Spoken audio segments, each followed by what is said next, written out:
Hello and welcome to the Tennis Menu's Daily US Open Show. Val here with you for the tennismenu.com. Everything you need to know about the world of tennis at your fingertips. Drills, videos, any sort of tennis content you need in terms of blogs and news as well. It's all on there, tennismenu.com. And it's all headed up by this man, the best high performance coach in the business. Hashtag better than Moritoglu. Hashtag Mark PM. Hashtag the best. Mark Safulis joins me. How are you, Mark? I'm hashtagging pretty tired after all these nights of getting up early and watching the tennis, but everything is going quite well, and it's actually been an incredible day of tennis, just watching Karina Buster playing Shapovalov at the moment as we speak. So it's an incredible match. It's been going for 3 hours, and the matches have just become better and better as the tournament's gone on, so it's great to watch. Yeah, they sure have. And yeah, this match is going at the moment. They've played so far as we speak. It's Shapovalov winning the first set 6-3. Carreño Busta 7-6, 7-6 in the next two sets. And Shapovalov serving at 1-love, 40-love up in the fourth. And he's gone 2-love now. So he's got the break. Are we going to 5? Who knows? It's been a very long match. So they probably don't want it to go too much longer. But Yeah. It's been unbelievable. They've played 5 tie breaks at the US Open in their 2 meetings there now. Pablo Carreño Busta has won them all. The first meeting was a straight sets win in 2017 in the 4th round and en route to the semi-finals for PCB. And he's continued that 3 years later. Yeah, he's a very underrated player. And just watching him play, I mean, they've played for over 3 hours and he's hit 30 unforced errors and 25 winners. I mean, he's just so steady, whereas Shapovalov's gone 65 unforced errors and 60 winners. He just plays on edge a little bit. And, who's going to win, the better defensive player or the better offensive player? It's going to be a very, very interesting situation coming into this match. Well, I think so. And look, I want to ask you about the serves of players because should we see Shapovalov and Zverev in the semi-finals? Their second serves have been absolutely torrid. And Zverev especially. So Zverev got through this morning over Borna Coric, 1-6, 7-6, 7-6, 6-3. Not the best match by all accounts. A lot of people saying that it was, for a Grand Slam quarterfinal, the standard was very subpar, and a lot of people saying that they actually had a nap during the match. But look, good for Zverev to get through. He doesn't have either of his coaches there with him, so mentally that'll help him getting through to the semi-finals, his second Grand Slam semi of the year. But his serve was so far down on what it normally can be, Mark, and I'll get up the stats for you. He won when the internet does decide to load. There we go. He had 12 double faults and 18 aces. First serve in, not bad, 71%, but his winning percentage on second serves was only 41%. That's terrible. Yeah, it's interesting because it's one of the stats that does determine who wins matches is a winning percentage on second serve. And there's no doubt he's struggling on serve. When he's serving well, he's serving well. But as soon as it starts to go off, those mental demons come back for him a little bit and he really struggles to get that back. And look, 12 double faults is ordinary, but at the same time, when someone's hitting big serves like he does on both serves, you almost expect it. He's almost going over the top and trying to hit him bigger just to try and generate something in terms of an easier first ball. So there's no doubt he's got a mental, deficiency on the second serve, and he really struggles to keep himself controlled and calm and present. But he's as bad as he's serving or as bad as the match was, the guy's in a semi-final of the Grand Slam, so he's doing quite well, and he's obviously doing some really good stuff. So, there's a lot of people that did bag the match this morning. I was watching it, and it wasn't as bad as people are saying. It was more of a mental effort than anything else.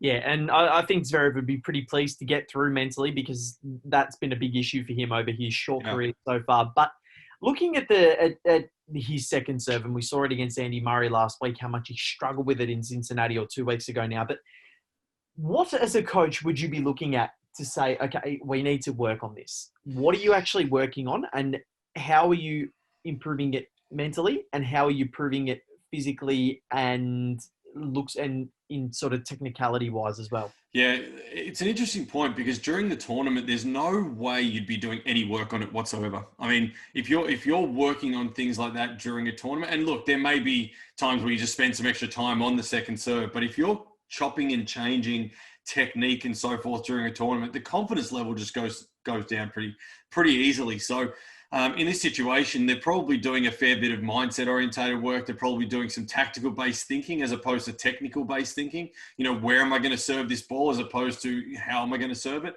I mean, at the end of the day, he's a top 3 or 4 player in the world. He's an incredible athlete, has been there for a while now, and you wouldn't want to start chopping and changing that right in the middle of a Grand Slam. I mean, that's the kind of stuff you wait till the end of the Grand Slam. You go, wow, okay, second serve percentage were low, weren't winning enough on the second serve. What was happening? And let's work on it before before the French Open. And that's something he would probably do. But right now, you'd just be trying to keep him mentally stable. Look at what's going really well. I mean, that's what I would be doing, focusing on what's going really well and take that into the next match. And then how do we identify weaknesses on the next opponent? That's all you'd be thinking about. And probably right now he'd be in bed anyway, so he probably wouldn't be thinking too much. He'd be trying to get some sleep while these guys battle it out on Arthur Ashe Stadium.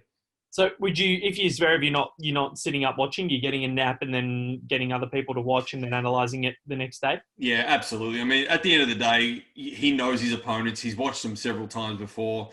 You know, you're not going to learn too much from it. You're just hoping they go to 5 sets and play till all hours of the night and they get no sleep, because you just want to get sleep as a player. You want to get your recovery in. The next day is when you'll do your analysis anyway. You wouldn't do it on that night. He's just finished his match today, so there's no point him over-analysing and getting himself caught up in that situation. He needs to recover. He needs to be ready for tomorrow. He needs to have a bit of good training session and then do the analysis at some point tomorrow afternoon. Where do you do the analysis exactly? Do you do that at the hotel or do you do that at the grounds? You know, it varies. You know, like I remember there was players I've worked with in the past that weren't overly serious about these conversations, and we would have them over dinner, at breakfast. I would just throw it in bits and pieces, dribs and drabs. Oh, did you know that he or she did this? And, you know, this is what they were doing. Can you believe that? And then see if they can bite my little bait that I'm throwing out. And there's other ones that would sit there. And I know there was some of the players I worked with, especially the male players, we would sit and analyze so much because they wanted to. They asked the questions. And I really find if the player is driving the talk, then I allow it to keep happening as long as it needs to happen. So they're obviously wanting to know more. But then the catch is if you give too much, they overanalyze and then they get the overanalysis equals paralysis kind of situation. So we want to make sure they can relax a little bit. They only have 2 or 3 things that they can do. If you've got a data analyst, they'll do that for you. But yeah, it's interesting because it could be in the hotel room. It could be at dinner. Could be out in the street going for a walk. You know, you might go to a movie or something during the day and, you know, you're just walking there and chatting about it, or you're in the cab on the way there. Yeah. Mate, there's so many different things I've done with athletes to keep them relaxed, going to shows and going to movies. But it's interesting what you would do at a Grand Slam because you've got the day off, you know, go to the zoo, do something. You know, it's very random, the tennis world. So go to the animal that looks most like your opponent. We won't go further on that one. There's a couple of lookalikes I'll be going down the Oh, yeah, there definitely are out there. We're not going to burn any bridges, though. So let's just move on, Mark. And no, it's very interesting, and I love the analysis during tournaments is something that it's very intricate, and not many people get to find out that sort of stuff. And that's the beauty of what this show is, where you want to dive into your mind and your experiences and what you've done and the experience and what you would do in certain situations. So that's absolutely fantastic. Can I give you a story? Let me give you one story. I reckon this is one that might resonate with tennis players, coaches out there. I coached a player, and I won't mention names, but coached a player, and I was in Morocco at the time. And I was in Morocco. The guy was playing average, and then we went to Italy, and he played this match where he had the match on his racket, missed a backhand down the line for a set point in the quarterfinal of a tournament in Italy, missed by a couple of inches, which was fine. Anyway, ended up losing that set, losing the match. Came off the court, and the conversation was based around that one backhand. And we had this huge argument, and he was sort of saying to me that his backhand, you know, cost him the match and blah, blah. I said, look, that was one set point you had. We had to let it go. Now, as we started to analyze the match, I was starting to realize how he was thinking on the court. And he was thinking so solely about him and his own hitting. He wasn't seeing what the opponent was doing. So every time I brought up the opponent, he was like, yeah, but my backhand or my forehand at this situation or my serve. And I felt like it's a common problem that a lot of players have is they're so insular. They focus so much in their own heads that they can't analyze what's actually happening in front of them. So I used an analogy, and we flew from that night in Italy to the next venue, which I won't mention where because it'll give away who probably the player was.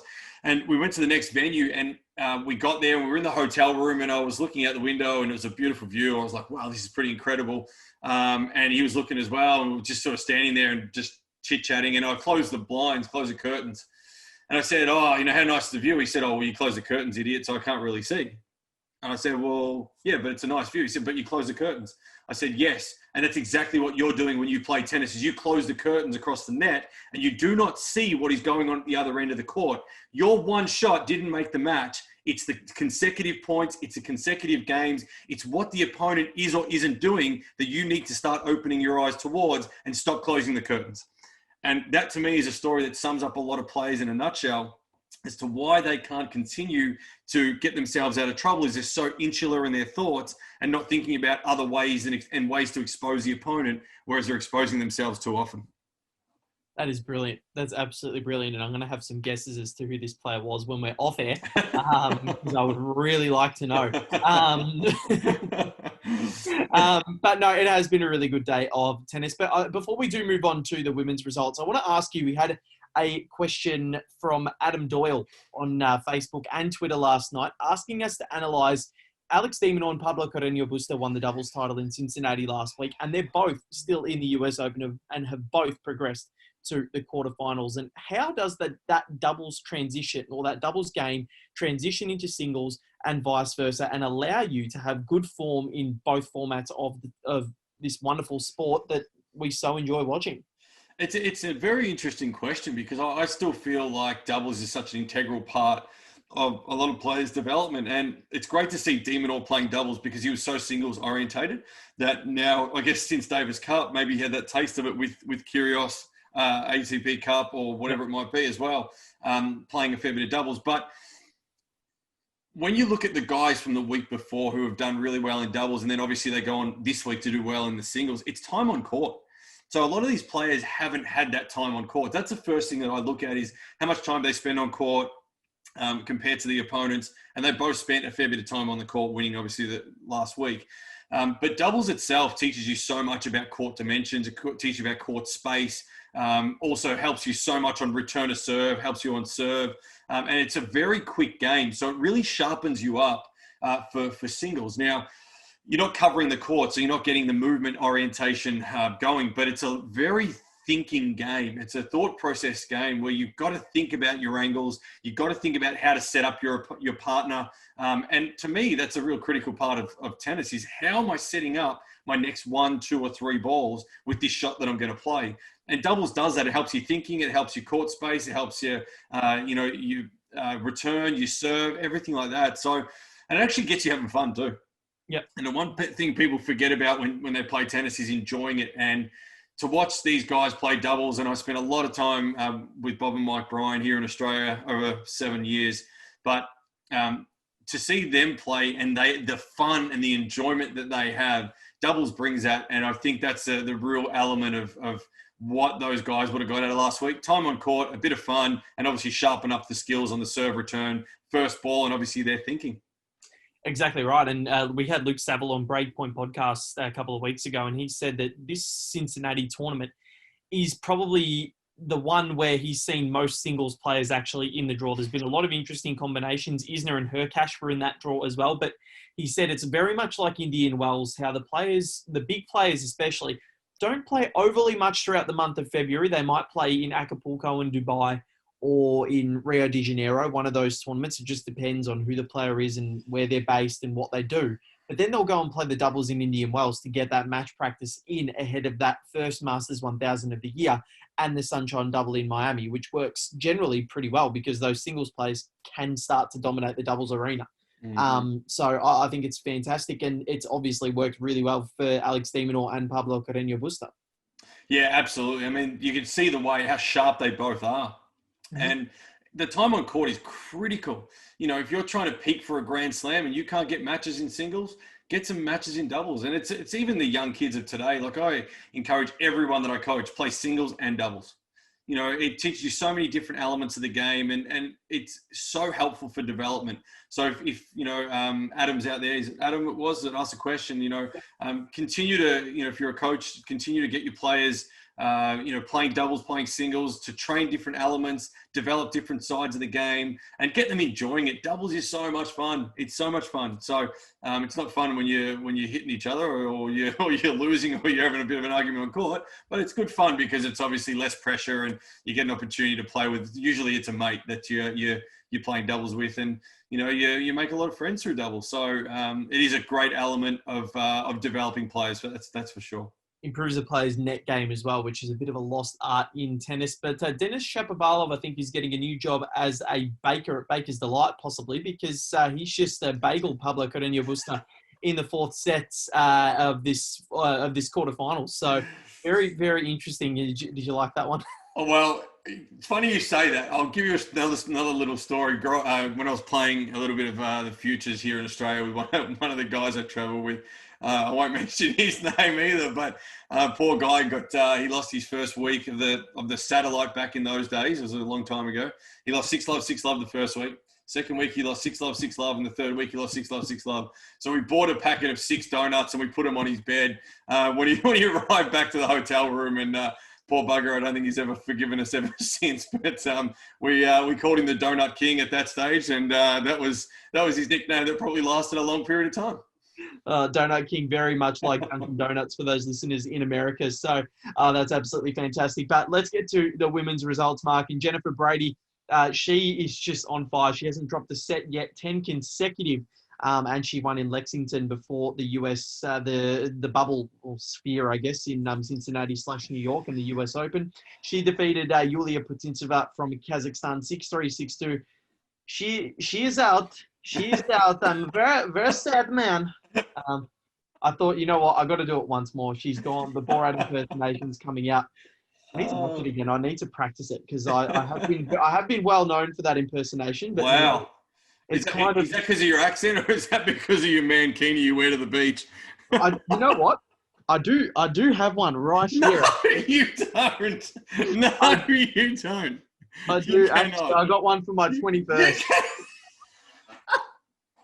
You cannot wear that. No, I've never tried it on. That's what you tell. That's what you're telling us. Yeah. I reckon there's more to that. That's insane. Oh, I never thought that would come in so much handy having one of those. We need to maybe have a bet on one of the matches, and if you lose, you must wear the mankini on the last show of this sequence. So let's have a look at that. We'll discuss this tomorrow. But yeah, I'm a little bit worried now.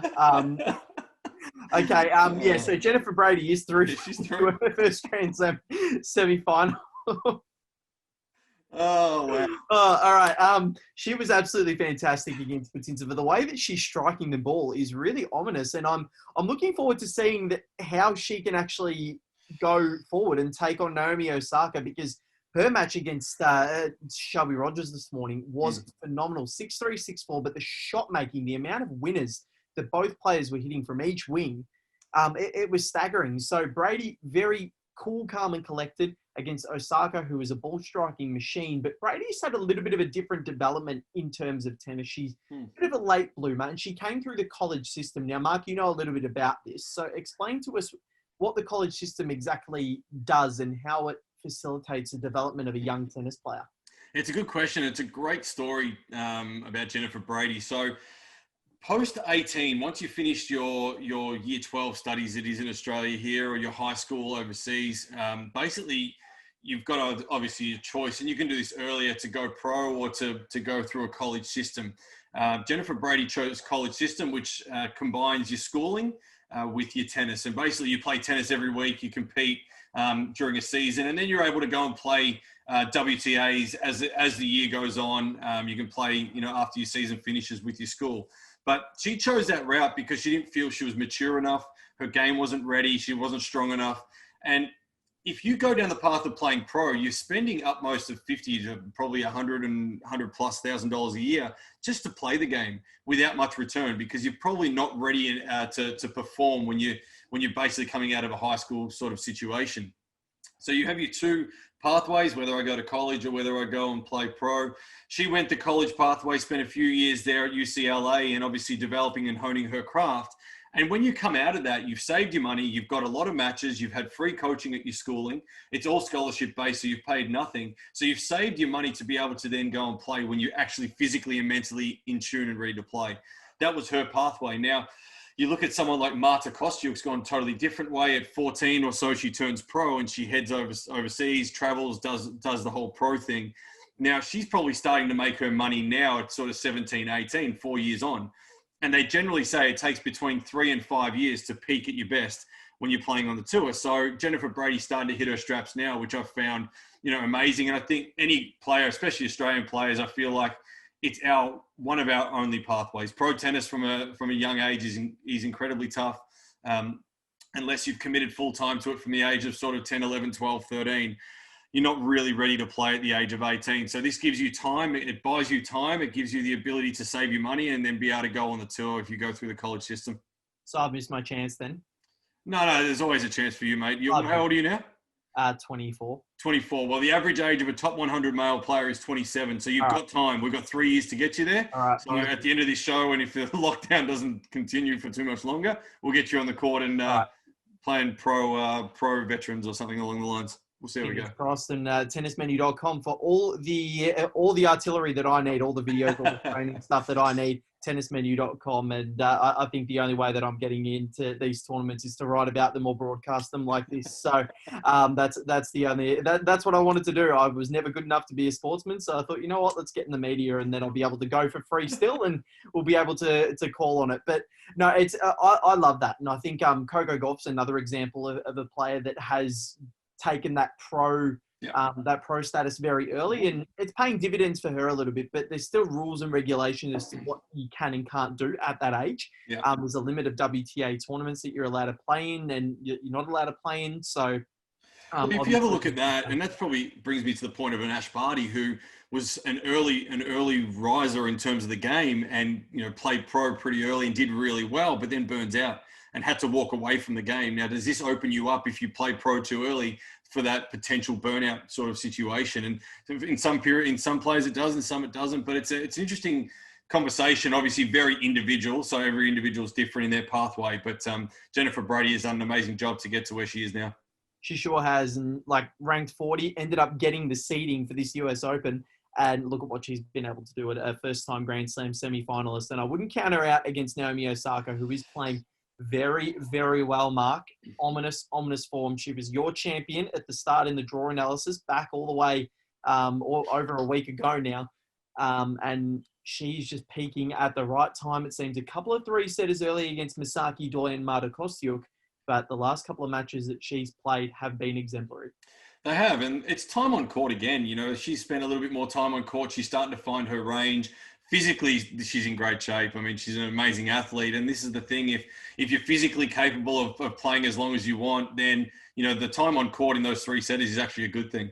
I think it's not going to hurt her at all. It's given her some match fitness and match feel and given her enough ball feel to be able to continue on the way she is. And she's striking the ball amazing.